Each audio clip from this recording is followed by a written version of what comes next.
وہ لوگ جنہاں نے اللہ دے نال کسی نو شریک ٹھہرایا، یعنی کہ اللہ دا راستہ چھوڑ کے جس نے بتاں دی پوجا کیتی، جس نے اللہ دا راستہ چھوڑ کے گمراہیاں دے راستے نو پسند کیتا، اللہ کریم ارشاد فرما رہا انہاں نو میں جہنم دے اندر ڈالاں گا۔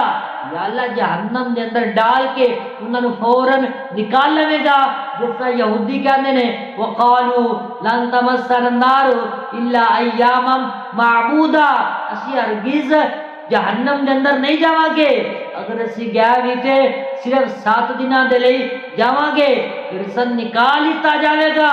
یا اللہ جڑا اے یہودی کہندے نے یہ سچ ہے کہ انہاں نو جہنم دے اندر ڈال کے نکال لیتا جاوے گا؟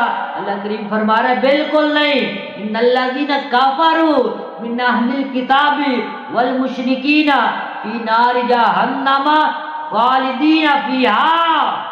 اللہ کریم فرما رہے ایسے لوگوں نو میں جہنم دے اندر ڈالاں گا کہ وہ جہنم دے اندر ہمیشہ رہیں گے۔ یا اللہ جہنم چیز کی ہے؟ اللہ کریم فرما رہے اولئکا ہم شر البریہ، یہ جہنم ہے کہ بہت ہی زیادہ گندا اور برا ٹھکانہ ہے۔